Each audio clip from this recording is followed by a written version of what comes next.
If they murdered Mike Pence at the Toronto airport, Yeah.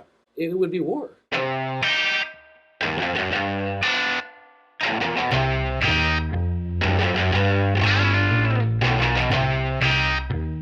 Barney and Clyde, Episode 1, Season 2, January 4th, 2020. Welcome back to the Libation Station. We've got quite a lineup today. On our They Really Said That segment, we're going to do kind of a best of 2019's most memorable utterances. Outside the overlap, this should get interesting. We're going to look at Jacob Hornberger's presidential candidacy.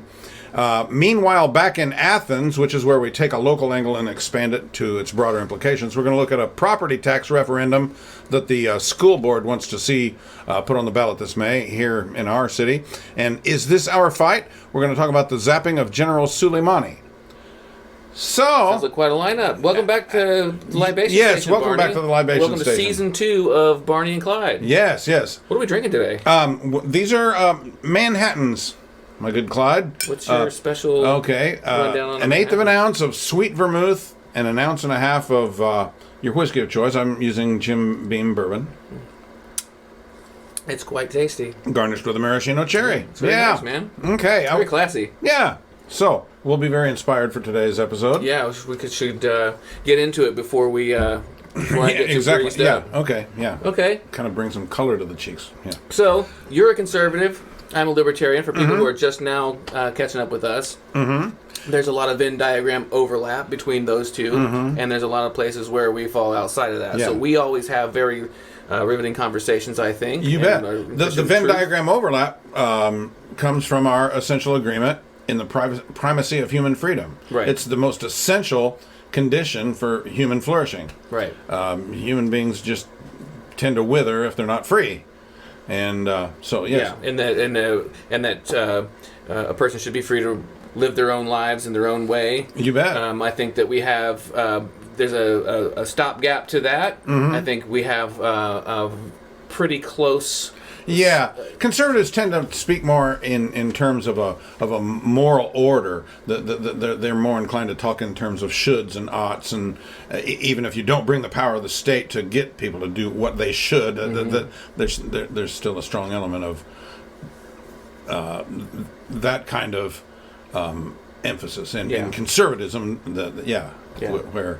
Conservatives in government tend to not really defend freedom very well, but I have a feeling that might be a little bit broader than just the people that are there, and that it scares me if libertarians really ever got steam and they get into office, how they'd break their promises too. Well, we'll have to find out. There's something in the water out in the Beltway, I think. Okay, so 2019 was quite a year. Yeah, it was. Yeah, and no end to the colorful characters on the nation's stage. That came out with all kinds of interesting utterances. And I'll tell you what, why don't we take turns, go back and forth, because you called quotes from a number of people, whereas I took on the VSG beat. Okay. I went back and looked my own blog late in the day, which, by the way, for any of you newcomers, late in the day is where I post at least daily, sometimes more than that. And I now have a Patreon page for it as well. Well, there will be some bonus content coming along. But in any event, I went back through the posts with a Donald Trump tag and culled a number of things that the very stable genius has said over the course of the year. So I've got Democrats and you've got Republicans, but there's really only one Republican that really matters right now. So, right. Yeah, the VSG. You got him. Yeah. Okay. And I got some doozies. So, but you want to start? All right, sure. Let's start with this one. We'll go from most recent on down to further back in the year. During his Merry Christmas rally at Kellogg Arena in Michigan, Battle Creek, Michigan, President Trump singled out U.S. Representative Debbie Dingell of Dearborn after she voted for impeachment. Now, little background, her late husband, who passed away earlier this year, and she took his seat in Congress, he'd been there since I was born in 1955. He had quite a long tenure in Congress, and he was no friend of us freedom lovers. He was a statist Democrat, big time. But the lady was going into her first holiday season without her husband, and Trump chooses the opportunity to say, Debbie Dingle, that's a real beauty. He said that he had given her the A+ treatment, not the B treatment or the C treatment, after her husband, longtime U.S. Representative John Dingle, died in February. He called for flags to be lowered and said he offered up the Capitol Rotunda for his memorial. Congress is in charge of who lies in state in the Capitol Rotunda. That's not an executive branch decision. Plus, that whole transactional way Trump approaches everything. Well, she didn't kiss my ring properly, and or she sure didn't act grateful for the things. He always is talking in terms of a quid pro quo of getting his ring kissed for something he did for somebody else. Kind of like a Cosa Nostra Don. Yeah. Okay, you got one? Okay. Yeah. So mine aren't quite as laden with brain cells. Mine are a little bit more silly. Okay. So I'll take the first one, since my chair just squeaked and I don't know how it will sound on the actual. We'll have to get out the WD-40 and see about our studio chairs here. Yeah. So, but I don't know how this will how it will sound on the audio. But let's listen to Eric Swalwell. Who ran for the presidency. He's a Democratic representative from California, I think. Yeah. And some ties to Columbus, Indiana here too, but he's just a real stiff. He looks like a wax figurine of Matt Damon that gained 20 pounds. Not a bad description. But here's him on live TV, rumored to have passed gas. Chris, so far the evidence is uncontradicted that the president used taxpayer dollars to ask the Ukrainians to help him cheat an election. And the complaint that I've heard from Republicans. Now, I don't know if that's real. Well, it's been the subject of speculation ever since whatever the sound was was emitted. It's quite an emission. Yeah. And he stops. Yeah. He clearly stops and waits for it, like he's concentrating on it. So it's very fun. Yeah. All okay. Right. Next, VSG, Very Stable Genius. Tweet. Yes. Here's one from a July 17th North Carolina rally. And I probably should have looked up the context surrounding it, but what kind of context could motivate anybody to put these two sentences back to back? He said, "We had 14 seasons. Think of that. The Apprentice. I proudly signed 4 bipartisan human trafficking laws, securing $400 million to support the victims of human trafficking." How did he make that leap? Like I say, no matter what the context is surrounding it, what kind of context would motivate somebody to put bragging about their reality show going for 14 seasons and then immediately switch to, "I signed a law about human trafficking"? Yeah, that's really weird. Yeah. My kids do that a lot. They're just talking about one subject and then all of a sudden they're talking about something else. Yeah. Like, whoa. Yeah. How does that tie in? You're supposed to have worked on that by the age of 73, though. It seems to me. You kind of think somebody that's been in the public eye that long would have developed a little better presentation skills. Indeed. Yeah. Okay, what else you got, buddy? Let's listen to AOC. Sandy from Westchester. Yep. So she's on Bernie Sanders' feed. I'm so excited to be hopping on here, Senator Sanders' account, and we're here in Kansas City to rally for Brent Welder. We're going to flip this seat red in November. So she doesn't even know what team she's on, so they're trying to flip the seat blue. Yeah. And she says red. But it's a little bit of it's a little nitpicky, but I thought it was funny because, you don't really even know what team you're on. You don't know what you stand for. And this is really funny. Here's another clip of her talking about the Israel-Palestine situation. Okay. Many years ago. Yes, but I also think that what people are starting to see, at least in the occupation of Palestine, I think what I meant is like the settlements that are increasing in some of these areas and places where Palestinians are experiencing difficulty in access to their housing and homes. Do you think you can expand on that? Yeah, I mean, I think I'd also I am not the expert on geopolitics on this issue. Yeah, but you need to be. Exactly. It's time to bone up, girl. You're getting paid to know about this stuff. Right, you're going to create policy that affects these people. And exactly. You need to be the expert. Okay, next. Okay. This is from when President Trump was in Normandy, France to commemorate D-Day. Mm-hmm.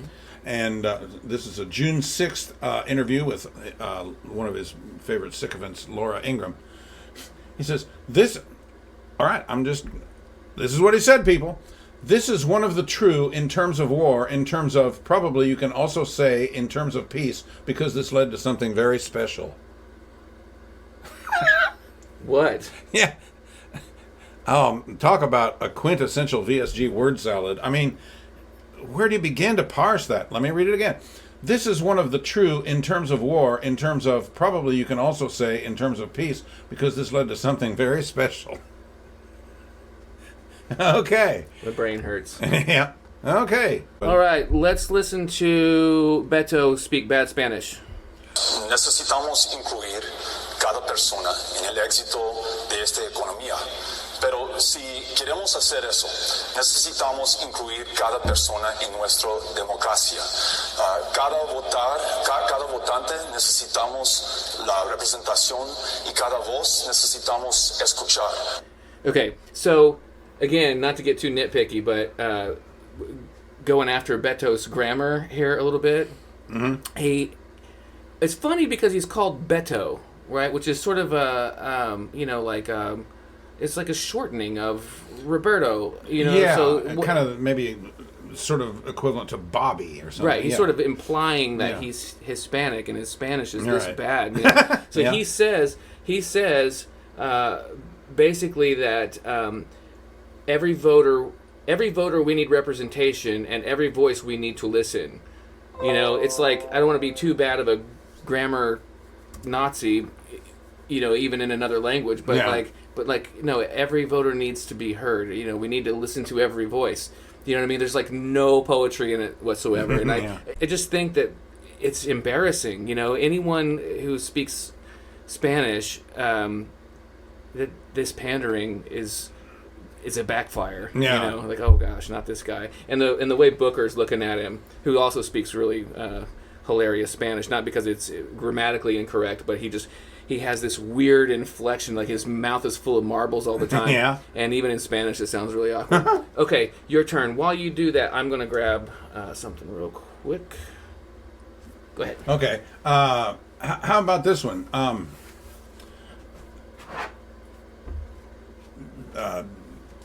This is the head of the executive branch, the most powerful position in the world, the President of the United States.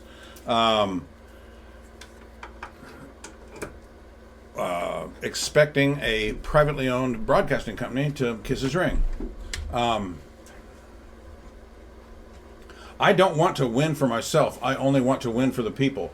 The new Fox News is letting millions of great people down. We have to start looking for a new news outlet. Fox isn't working for us anymore. A number of senior Fox people like Britt Hume and I think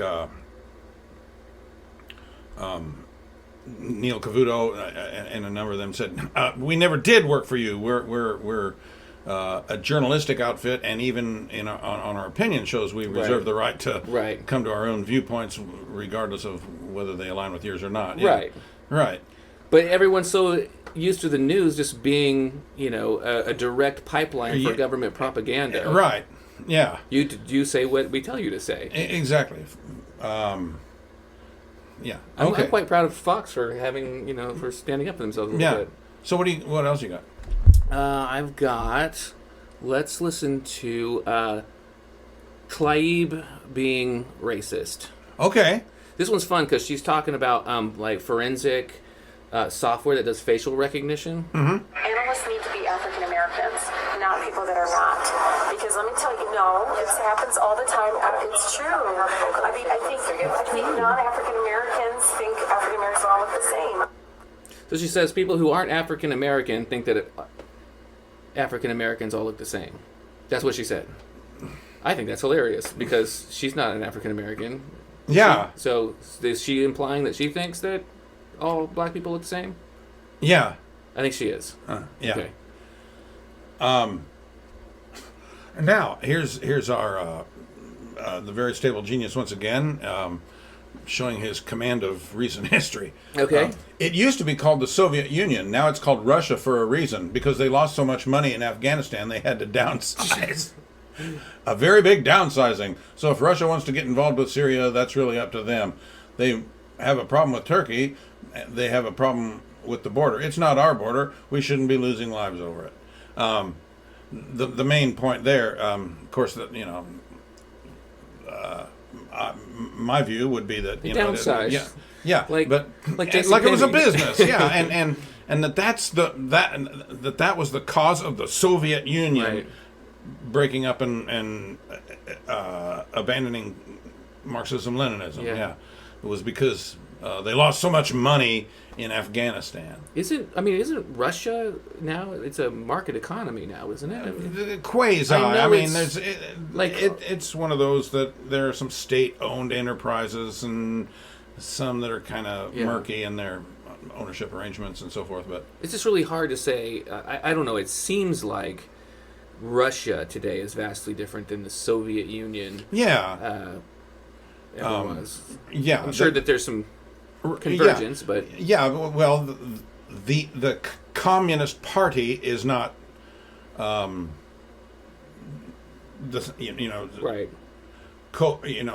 same thing as the government, and so that party organs and youth groups and all that kind of thing it's not under a communist umbrella. Kids don't start learning dialectical materialism in school at age 10 or whatever. But just he thinks of everything in terms of winners and losers and deal cutting and everything being like a business. Yeah. So, okay, you got any more? I've got one more, but I think we're running pretty close on time. I'm not really sure if it's worth it. I got Castro talking about trans women rights for abortions. Yeah, it's pretty fun. Julian Castro? I don't believe only in reproductive freedom. I believe in reproductive justice. And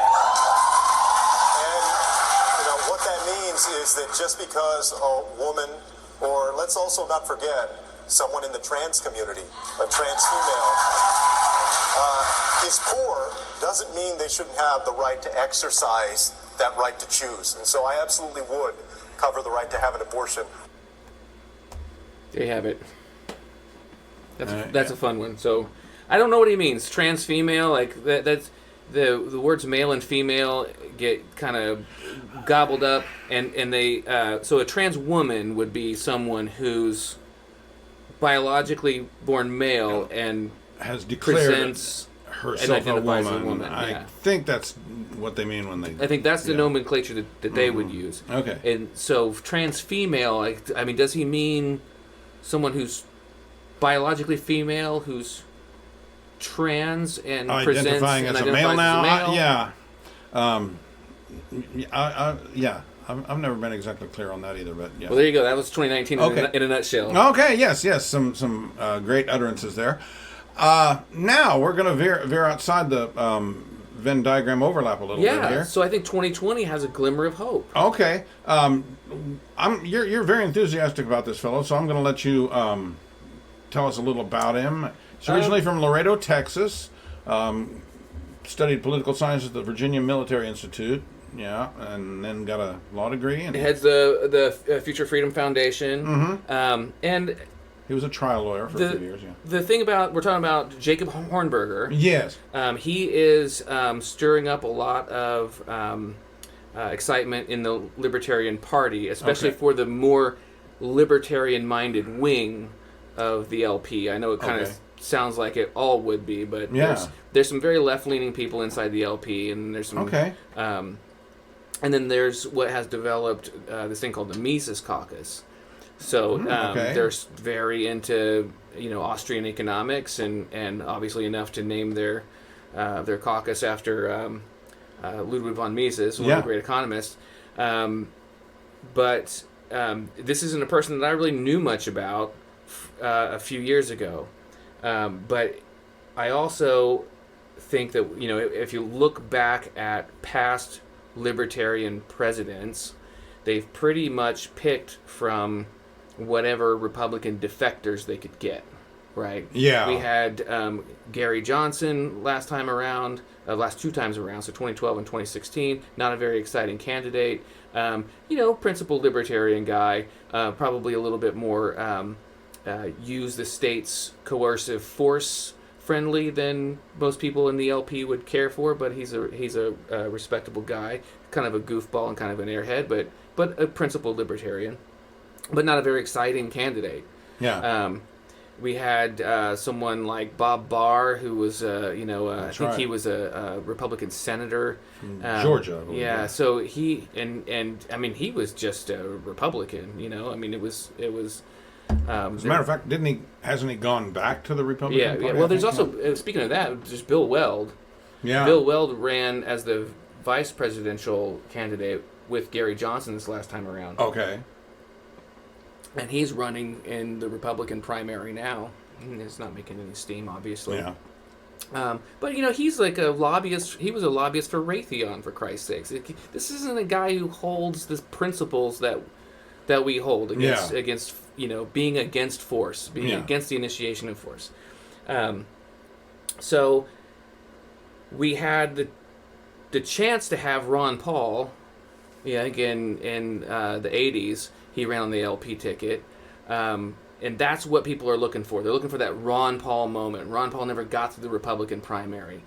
So now you have someone like Ron Paul, someone who's probably not as credentialed in the political arena. Obviously, he's not been in the government for his entire lifetime, like Paul was. But he's a principled guy. He's right on everything. He's for small government. He's for having a strong defense, but not getting involved in foreign affairs and things like that. So I think what you'll have in 2020 is you'll have, for the first time, you'll have someone like Donald Trump, and you'll have some crazy nut job the Democrats put up, and then you'll have a principled small government guy that I think that libertarians of all stripes and conservatives could really get behind. Okay. So, I'll start out with a compliment here. What I find most admirable about you guys is that you do put principles first. Bring it back to principles. Whenever things get in the weeds on a particular issue and start getting overly wonky, how do we bring it back to principles here? Yeah. And such as that a person ought to be able to keep all of their money, save what government needs for a very limited array of constitutionally specified functions. Right. And do you want to run through the list we went through on? Yeah, sure. Offline? Okay. Mr. Hornberger on January 3rd in his blog at the Future of Freedom Foundation website has a post called "The Cause of America's Dysfunctionality," and it's interesting because I felt like it was a good way to get to know him a little bit, his thinking and his stance. I got to take issue with something he says in the second paragraph. There were good founding principles in America and bad founding principles. Among the bad ones, needless to say, were slavery and denial of women's rights. It's a good thing that America abandoned those bad. Couple things. One, slavery. No, several of the founders and framers were vehemently against slavery. All three of the authors of the Federalist Papers, John Jay, James Madison, and Alexander Hamilton, were all anti-slavery. Our second president, John Adams, was also very vocal about being an abolitionist, and the next document that the federal government went to work on after the Constitution was the Northwest Ordinance, which was the attempt to put in place a a mechanism whereby any new territories, such as what became our state, Ohio, Indiana, Illinois, Wisconsin, Minnesota, and so forth, make sure that they were free states, that slavery was not allowed in any new territories that the United States acquired as it expanded westward. So the slavery, it was not a founding principle. Also, the idea that inequality of women, nowhere else in the world, I mean, of course, right. Yeah. Every society was very, very patriarchal in the 1780s. The world was what it was, and the culture was what it was. Exactly. It's not what it was founded on. That just was the culture of the time. Exactly. Yeah. But again, like you said, a lot of the founding fathers and people of that time did have progressive views on that situation, on slavery, on abolitionism and women's rights and such. And I think you're right to criticize Hornberger on that regard, but I think what he's trying to say is there's a lot of people who take those as America's founding principles, and that we are allowed to pick and choose the good and the bad from our founding documents and our founding philosophies, and we're allowed to get rid of some things that were in our previous history. Then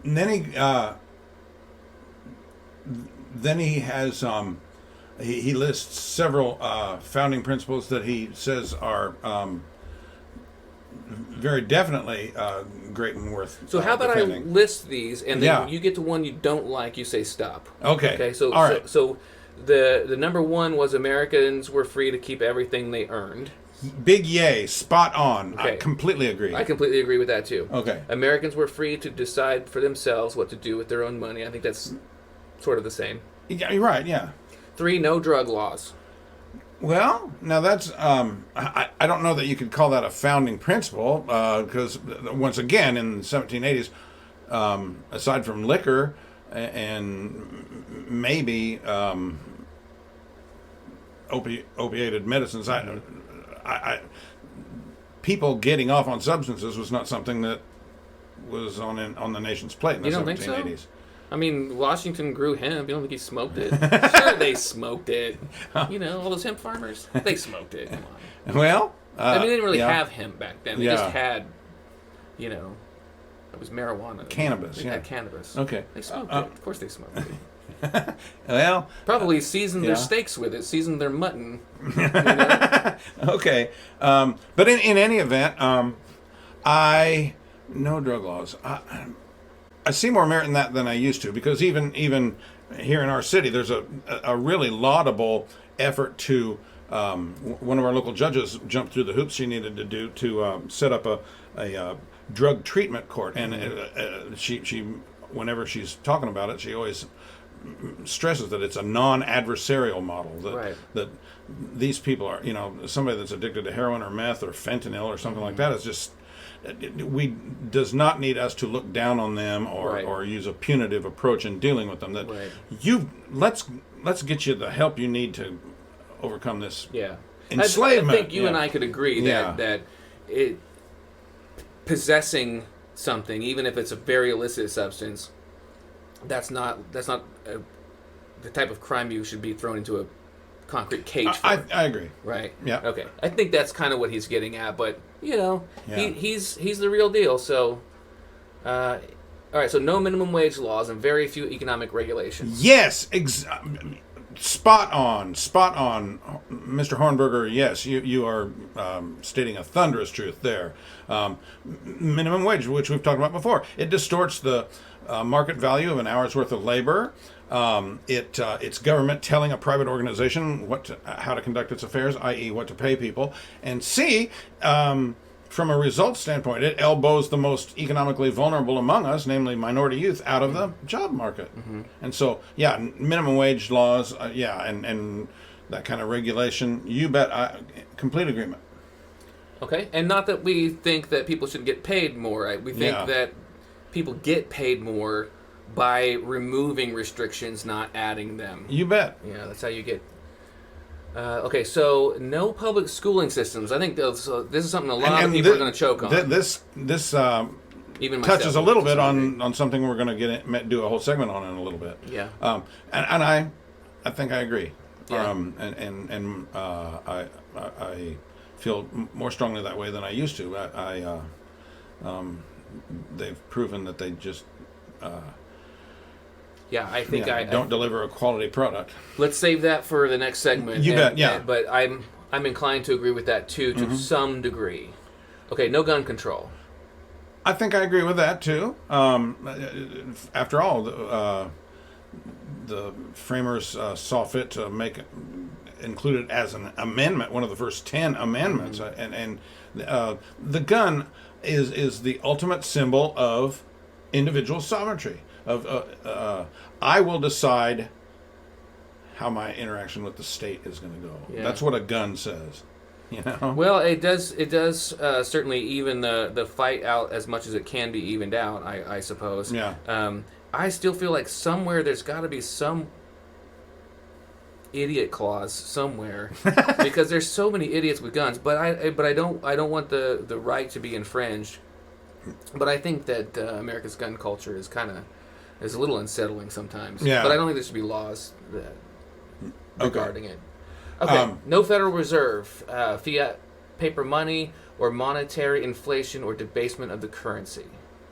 I think I agree with that.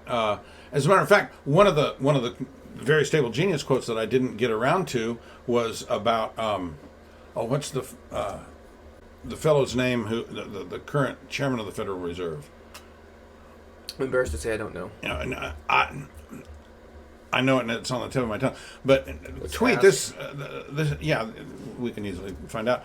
This summer, Jerome Powell. Trump sent out a tweet saying, "Who's a bigger enemy of the United States, President Xi of China or Jerome Powell?" Because Jerome Powell wouldn't do his bidding and lower interest rates some more. The Fed, you and I may not like the Fed, but the idea is that it's an independent body and doesn't take its orders from the executive branch or any of the three branches. But it seems to, though, most of the time. But the point being that, what a tweet. The fact that Powell wouldn't lower interest rates, somehow we're supposed to consider, at least consider the possibility that makes him an enemy. And also, it was just weeks at the most prior to that Trump had said, I have a beautiful friendship with Xi, yeah. So, anyway. Yeah. Okay. No national security state, foreign military bases, or foreign interventionism. Now that we're way outside the.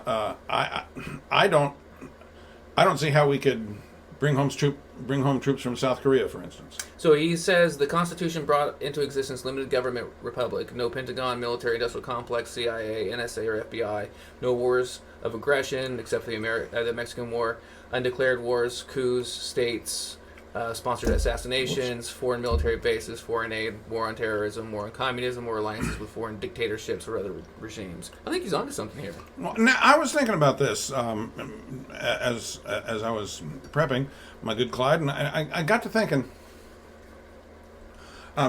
For one thing, we did start right into having conflicts, though. I mean, there was the whole quasi-war with France in the late 1790s.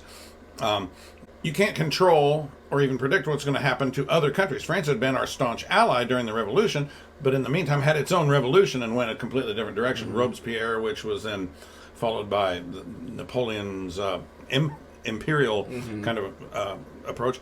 And during all this, our diplomats didn't know who they were dealing with. There was this fellow named Talleyrand, who's a very interesting figure. He kind of knew how to land on his feet. And he was in all those governments. And when the monarchy was reinstituted, he even found a place in that.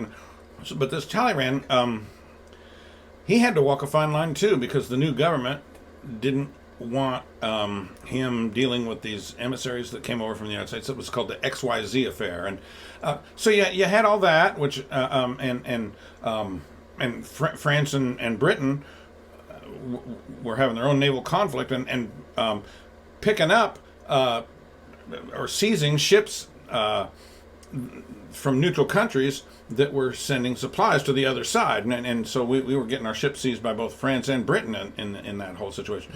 Then the whole business about how we... But we're not going had to smack down the Barbary pirates off the coast of North Africa and in the Jefferson administration. So we did those things. Did we need to? Yeah. Do we need to be involved in foreign entanglements? How do you avoid it? We're running out of time. So what if we save that part also for our very last segment? Talk about foreign entanglements. Okay. Because my question: at what point do you set a baseline and say, okay, we're not going to worry about anything that's come before in our dealings with country X, even up to last week? We're going to set a baseline and just proceed on the basis of trading with them or leaving them alone or whatever. But we're not going to. Yeah. And that's where you lose some of this. Is like we talked about this last time. You can't unring the bell. Yeah. Do we set a foreign policy based on how things should be had we never created any of these conflicts, or do we have to set a foreign policy based on the fact that love it or hate it, we've kind of made a mess of the world, and it is what it is. Yeah. So okay. Number 10 is the last one. No denial of due process of law or trial by jury. No unreasonable searches and seizures. No cruel and unusual punishments. No coerced confessions. I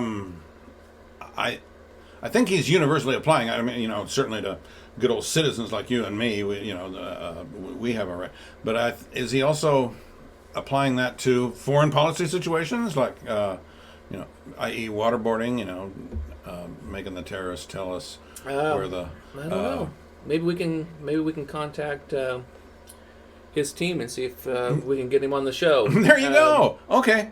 But I think what he's saying is that is from citizens. Mm-hmm. We have a new habit. I'm getting the swallow treatment. Yeah. Leather seats. There's due process has been denied. Even pretty recently, especially with the war on terror. Yeah.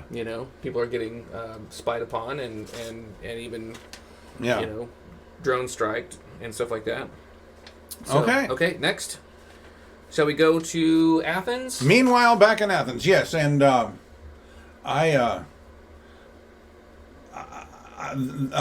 those who have been with us for a while know that one of my day jobs, or part of my day job, I cover local government for a media company here in town that has 4 radio stations and a news website, and part of that is covering our local school boards. And at the last school board meeting, the school corporation superintendent gave an impassioned plea for a property tax referendum to increase property taxes by. He wants the board to approve this referendum at their January 13th meeting, and then the property tax referendum would go on the May 5th election ballot. He says that funding to the local school corporation from the state has been reduced by $46 million since 2009. Property tax cap losses the corporations experienced have hampered their ability to purchase new buses each year, in line with the goal of having a fleet of no more than 12 years old. He noted the rise in health insurance costs for staff and faculty at the corporation's various schools. So the referendum calls for a property tax increase of 19.5 cents per $100 of assessed value, which amounts to about a $9.74 per month increase for the average homeowner. Now, you think about, and I think they were probably to some degree responding to this whole Red for Ed thing, which is a nationwide movement that came to Indiana this fall, and there was a Red for Ed day that was so impactful that several school corporations, including ours, closed for the day. Didn't have classes, and teachers descended on the state capitol and so forth. So what's the question? Should they be raising the property taxes, or should there be a new funding model, or? Well, you gotta put this in context, and for this reason, there's an article I found from January 1st, 2017. That begins like this: Indiana spends more money on elementary and high school education than any other budget component, a trend likely to continue. Spends more money annually on elementary and high school education than any other budget component, a trend likely to continue. And the General Assembly convenes in January to determine how anticipated revenue will be spent over the next 2 years. Almost half of every tax dollar collected by the state, totaling nearly $7 billion, will be distributed during the 2016-17 academic New Year's. And then 2 years later, in 2019, there was an article that started out, the legislative session could come to a close on Wednesday night with the passage of a final budget. About 30 minutes after the 2-year budget was published, Republican leadership spoke about the key points, noticeably education spending. The budget would direct $700 million in new funding to public schools. It would increase current spending 2.5% over the next year and 2.5% in 2022. Of course, the Democrats were all up in arms. Governor Holcomb and State House Republicans continued to disrespect hardworking Indiana teachers by delaying the significant pay hikes. But no, I don't think that was what he was doing at all. He was saying that if they distribute money to schools, they don't have a way to ensure that it goes to teacher salaries. Exactly. So he wanted to make sure that we had a framework by which new funding became teacher salaries before we said just release all this money to schools. You bet, absolutely. And I think that they should be happy about that. If that's really their goal, is to get teachers more money directly. You bet. But he also says they also have priorities of passing a balanced budget and protecting reserves that in turn protect the state's AAA credit rating and increase K-12 funding. Are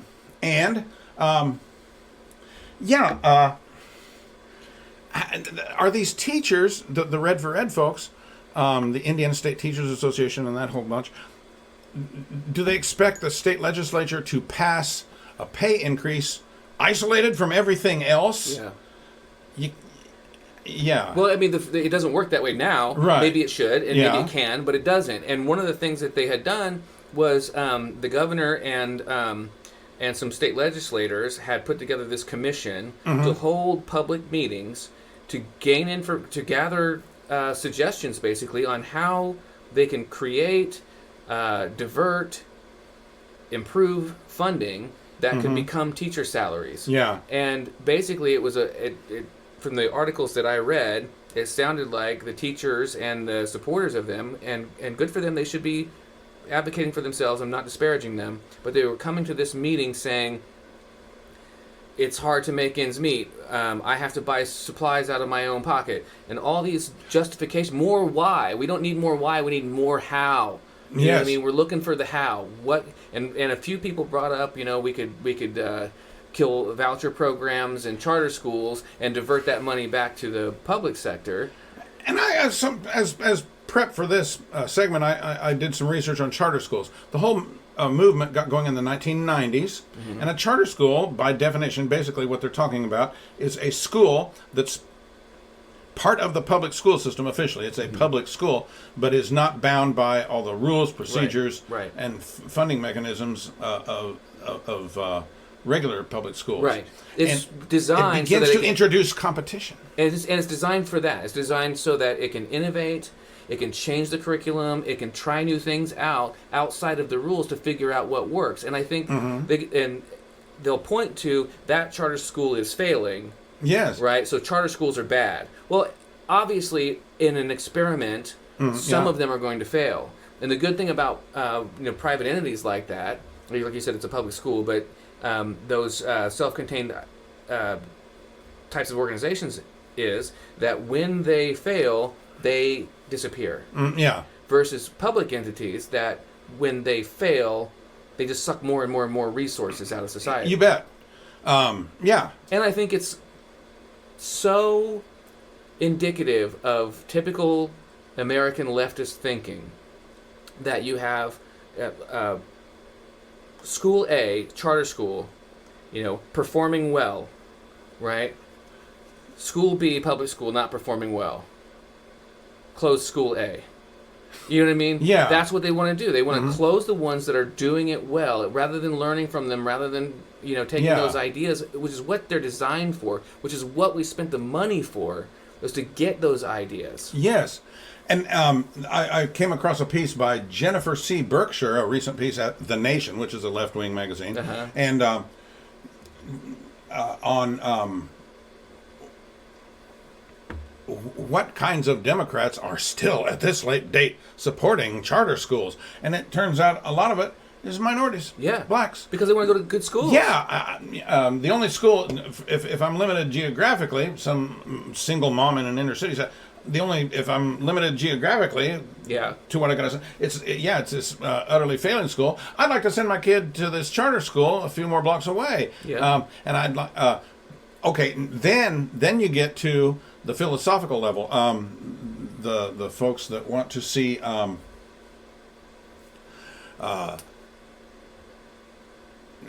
who don't like competition at all and don't like charter schools at all, they maintain, well, why do we need all public? Because education's a public good, like roads. I maintain that it's not. No, education of one's children is actually a very personal thing. The education of an individual human being is foremost among the ways in which that human being's parents can ensure the transmission of their values and worldview. And you're a parent, and you know well. You get one shot about an 18-year window to try to at least help shape your child's understanding of the world.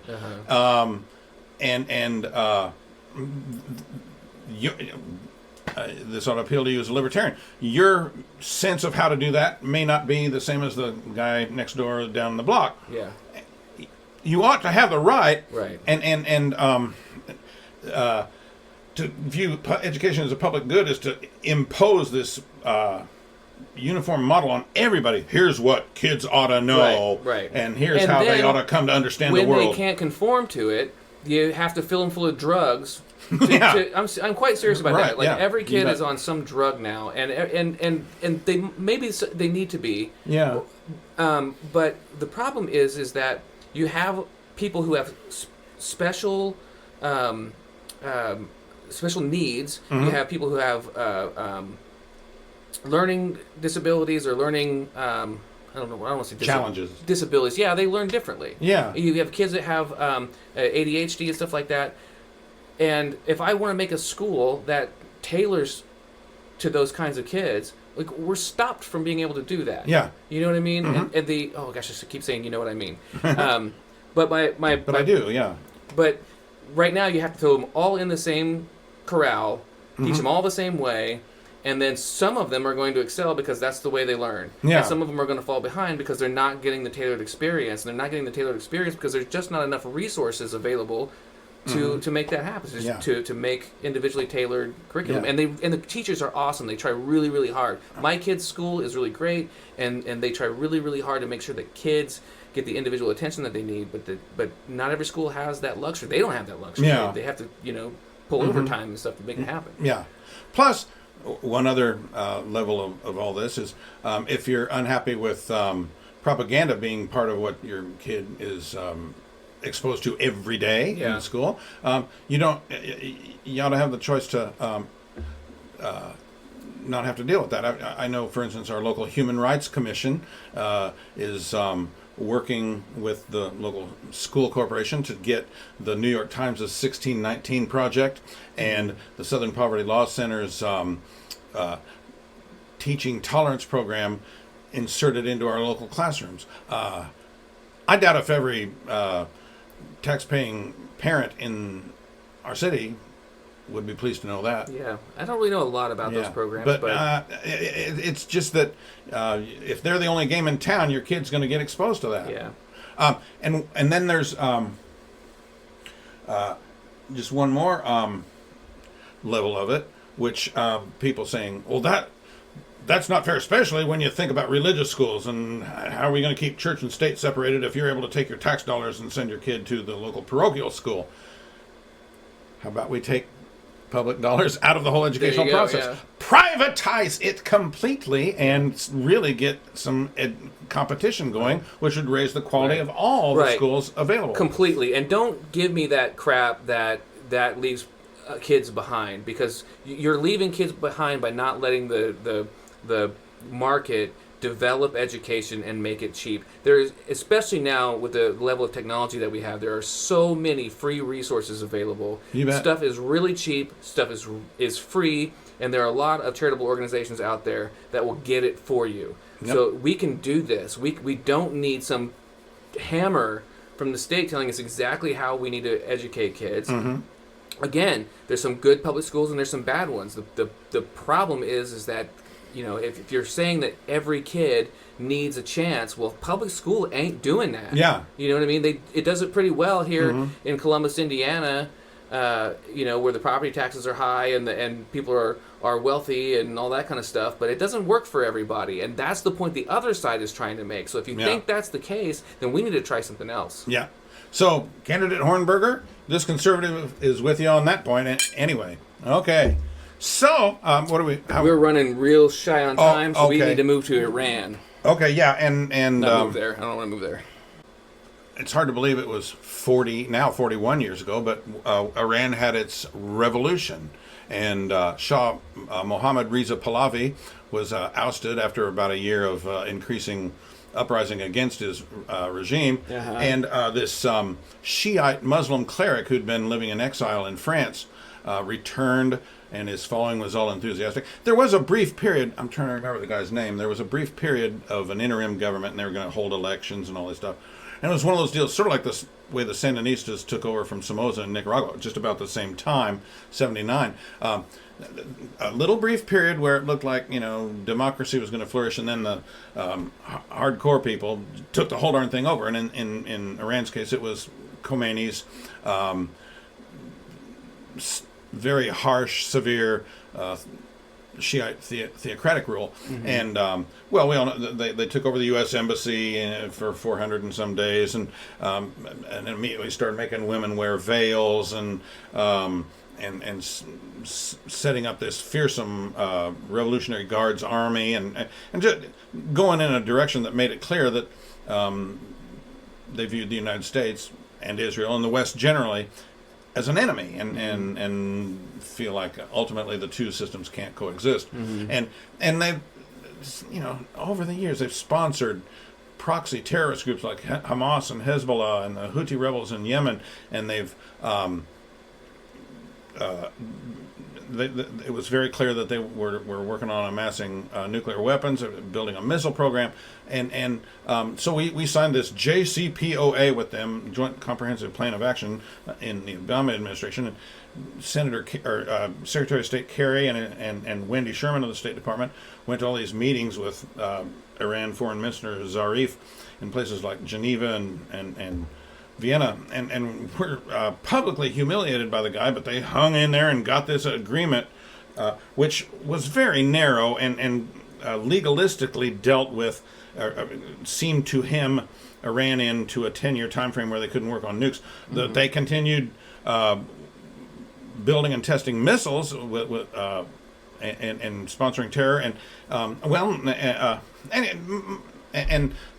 one year when Obama was, the day he was going to give the State of the Union address, that very day they seized an Iranian or a U.S. naval vessel in the Persian Gulf and had the crew on their knees with their hands behind their heads, and took photographs of them and sent them out to the world.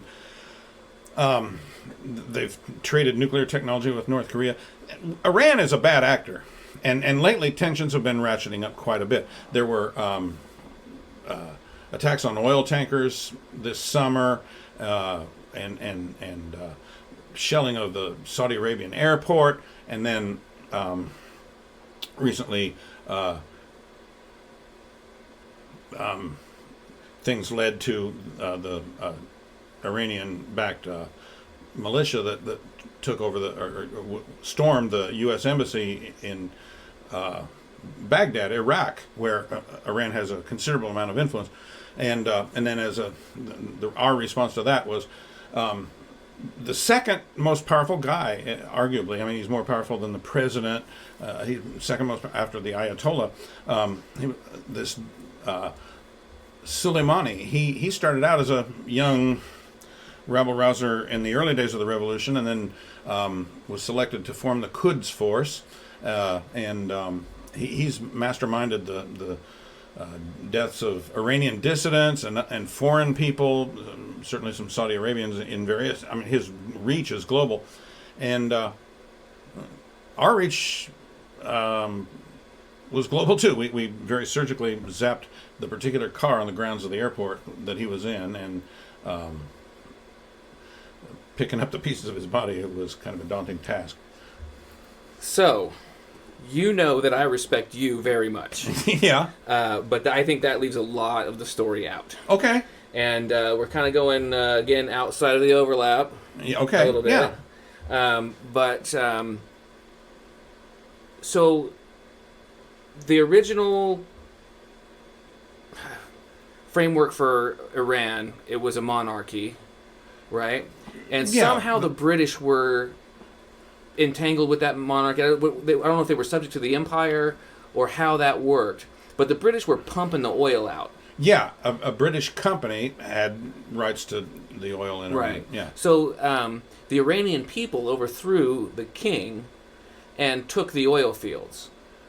Okay, so the people, we can respect. Well, that. clear back in 1953, the guy who was elected prime minister, Mossadegh. Yeah. He nationalized the oil industry. Yeah. Took it away from that British company and nationalized it. Yeah. So they nationalized it. They took it away from the British company, and they said, and you kind of have to, if you have your American viewpoint on, you kind of have to support the people over the monarchy. Yeah. Right. So these people throw off the rule of their usurpers. Yeah. And this foreign entity, and they take back what they see as the resources that belong to their land. I'm not inclined to disagree with them. I don't think nationalization is a good idea, but anyway, they take this back, and then so the British can't handle this war. Basically, they want this back. They can't handle it, so they request from the United States for us to get involved. So we supported our CIA coup. Our CIA does a coup, and basically takes out the leadership of this new fledgling republic, and turns the country back over to the monarchy. Yeah. Right. So right there, you have all the seeds of all the reasons why they would hate us. Well, except that you can't generalize all Iranians together. I agree with that for sure. Mossadegh had enjoyed great popularity early in his term, but the coalition, his coalition had come under great pressure, and former allies began to oppose him. Chief amongst these was Ayatollah Kashani, the speaker of the Majlis, which is the Iranian parliament, and a vital influence for the next generation of politicized clerics, significantly Ayatollah Ruhollah Khomeini. So that his chief political foe, just about the time we set in motion his the coup, was the ideological forebear of the current radicals in charge now. So you have two pit bulls, right? You have two cobras, right? That doesn't mean if their own is a bad guy. I'm not trying to make the claim that these are nice, innocent people. Yeah. Right. Okay. I think that this is a bad news regime for sure. But we have been instrumental in developing it over the course of at least 60 years. Okay. We have supported their enemies. We're protecting the Israelites that are launching missiles into their territory from Kurdistan, which the U.S. controls. Again, there's a lot of reasons for all this stuff going on. It's very nuanced. I'm not sure that I understand it completely. Yeah. But there's if you take that public sentiment from their side, there's a whole lot of reasons for them to hate us, and one of the reasons, or a couple of the reasons, one's sanctions. They've been under economic sanctions for decades, and that's not fair to them. We keep expecting, okay, we'll put sanctions on the country, and the economy will collapse, and then the people will rise up and fight the government off, and then we'll come in, we'll put in, a freaking, Bed Bath & Beyond or whatever. Yeah. So, but that never happens. Like, when has that ever happened? Has that ever worked? It didn't work in South America, did it? It didn't work it hasn't worked in the Koreas. Well, South Korea has. Well, they haven't been the sanctions. They've been. That's true. Free. But yeah, hasn't worked in Venezuela. That's true. So my point is that Germany and Japan both began the process of westernization shortly after we concluded our that's another peace good point. with them in But I think 1945. that the nation building aspect of it, again, like we just built this freaking airport with U.S. tax dollars, Yeah. and now we're dropping bombs on the goddamn thing. Yeah. You know what I mean? Like, I'm furious about that. Okay. But, we a citizen of another country. This is basically. I read that this guy's like the combination of their Secretary of State and Vice President, and maybe like somewhat of a military general, Yeah. all mixed into one. Very revered guy, like the number 2 in charge of this country. Yeah. And we just murdered him at an airport. He was responsible for the deaths of hundreds of Americans. So why didn't we detain him? This sends a much more resolute message. It's an act of war. The resolute message is we want to go to war. You can't interpret that any other way.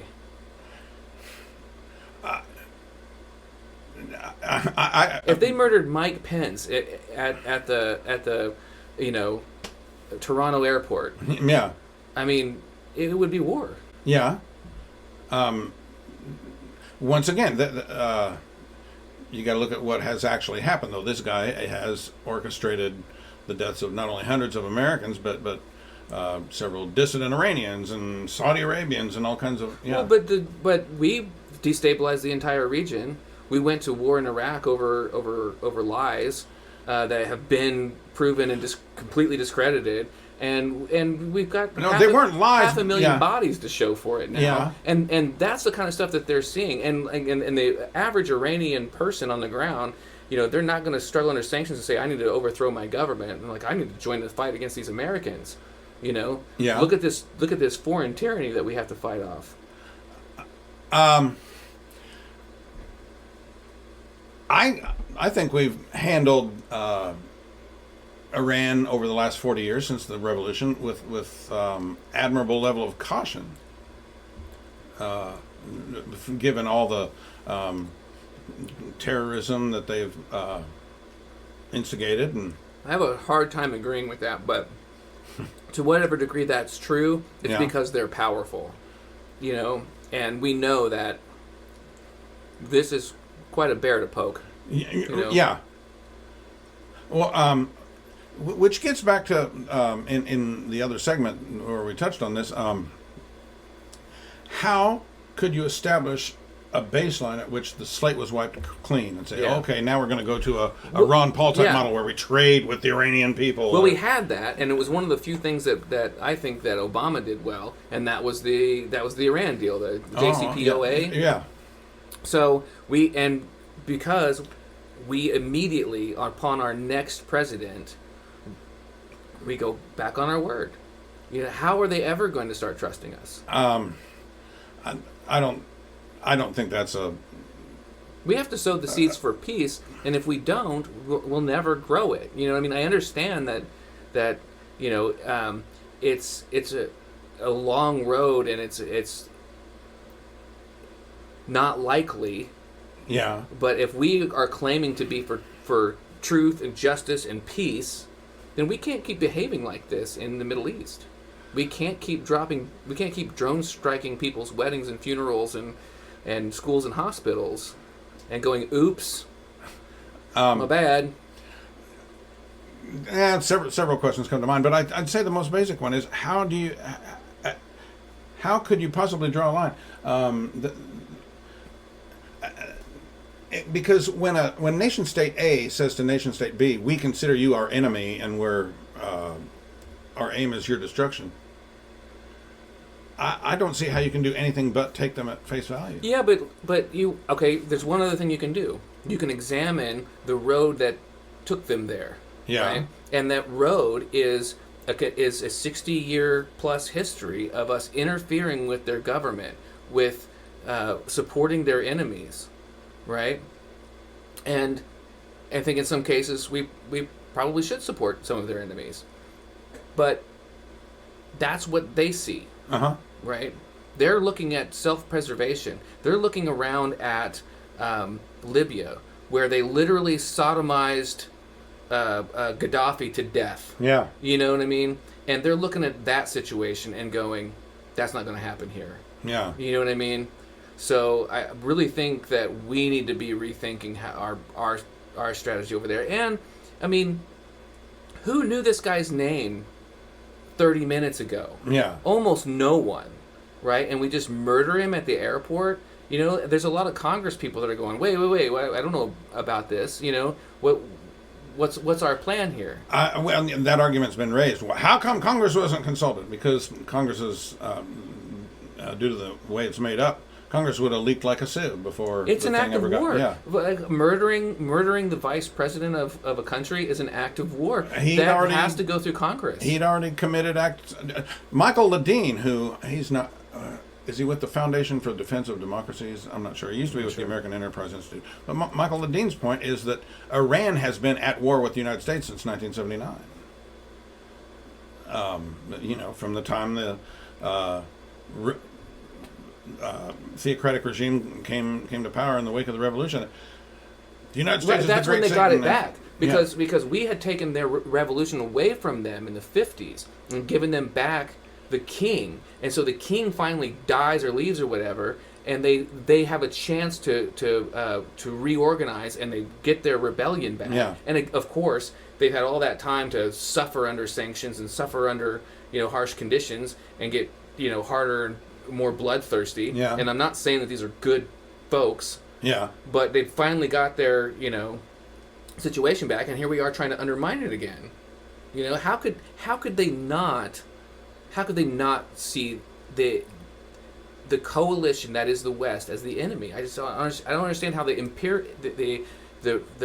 British Empire's activities in the region, you know, up to the 20th century, and then the United States' foreign policy since then. I don't understand how they could come away with any other view than we have to put up a giant border wall around our country. Once in a while, you libertarians do sort of sound a little in sync with leftists in terms of the United States has swaggered its way around the world and a big arrogant bully. Totally, I agree with there's a few even hard leftists that I agree with on some of these things. Yeah. You know, I just don't think government gets anything right. You know what I mean? Yeah. And they don't get anything right. And we're not getting this right. And the Afghan papers, I mean, after the Afghan papers, I don't see how we can believe a word anyone says about these wars. You know what I mean? Yeah. Like at this point, it's proven that we're being fed lies constantly. Bush's whole situation has been discredited. He's a recluse who paints pictures of puppies and, you know, writes apology letters to, you know, service people and crap. I don't know if that's true, but, you know, the guy is clearly, you know, gone off the deep end. And for what? 500,000 people dead. For what? What have we done? What have we gained? We keep building these places with U.S. tax money and then leveling to the ground. Is that what it is? It's just more money and then bomb it and then more money and... I think... Quite a beverage, by the way. Oh, thank you.